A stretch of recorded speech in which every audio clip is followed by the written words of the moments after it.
బాలగారు, కేసుని మీరు ఫాలో అవుతూ ఉంటారు. ఏంటి సిట్టు విచారణ సక్రమంగానే సాగుతుందని అనుకుంటున్నారా? రెండిటికి సంబంధించి చెప్పండి. సాయి కృష్ణ హత్య కేసుకు సంబంధించి, క్రాంతి కుమార్ సూసైడ్‌కి సంబంధించి. సార్ చాలా సింపుల్. నేను లాస్ట్ డిబేట్ లో కూడా చెప్పాను. అసలు సిట్ కాన్స్టిట్యూట్ చేయడమే ఇల్లీగల్. ఫస్ట్ ఆఫ్ ఆల్ వాళ్ళకి లోకసే లేదని చెప్పేసాను.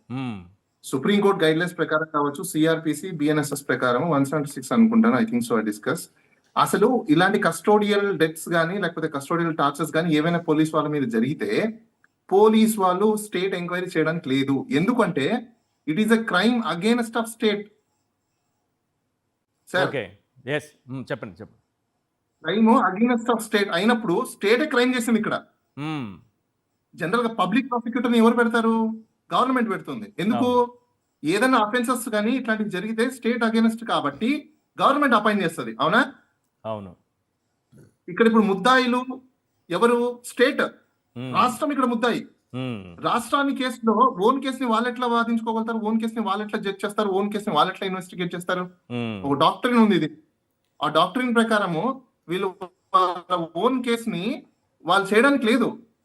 సిబిఐ ఎంక్వైరీ కానీ లేకపోతే జ్యుడిషియల్ ఎంక్వైరీ కానీ జరగాల్సిన అవసరం ఉంది. దాంతో పాటు ఇలాంటి సెన్సేషన్ కేసులో క్లోజ్డ్ రూమ్ లో చేయడానికి లేదు సార్. ఎందుకంటే పబ్లిక్ కాన్ఫిడెన్స్ రావాలి కాబట్టి ఓపెన్ మీడియా ద్వారా ఓపెన్ గా చేయాలి. ప్రతి ఒక్కటి కూడా ఏ ఆఫీసర్ ఎక్కడికి వెళ్తున్నాడు ప్రతిదీ ఓపెన్ గా రికార్డు ఉండాలి, మానిటరింగ్ ఉండాలి.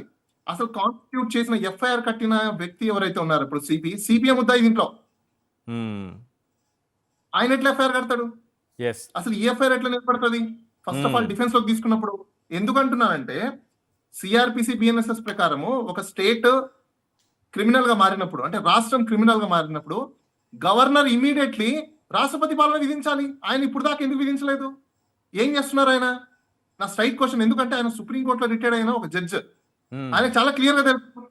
ఇలాంటి సందర్భాలలో స్టేట్ ముద్దాయిగా నిలబడింది అంటే ఆయన గవర్నమెంట్, ఆయన ఉంటున్న ఒక గవర్నమెంట్ బాడీ ఏదైతే ఉందో ఇమీడియట్ డిజాల్వ్ చేయాలి. ఆయన ఎందుకు డిజాల్వ్ చేయాలంటే లా అండ్ ఆర్డర్ మిస్యూజ్ ఎప్పుడైతే అయిపోతుందో, కంట్రోల్ లేని సిచ్యువేషన్ వెళ్ళిపోయేసి బాడీస్ అంటే ఇట్లా హ్యూమన్ డెత్స్ ఎప్పుడైతే జరుగుతాయో, హ్యూమన్ మీదకి ఎప్పుడైతే లా అండ్ ఆర్డర్ వెళ్ళిపోతుందో immediately law and order control చేయాలంటే స్టేట్ కంట్రోల్ లో తీసుకోవాల్సిన బాధ్యత గవర్నర్ గారికి ఉంది. అది ఈ రోజు ఇక్కడ ఎందుకు చెప్పాల్సి వస్తుంది? మీరు చెప్పిన పాయింట్ ఇంకొక పాయింట్,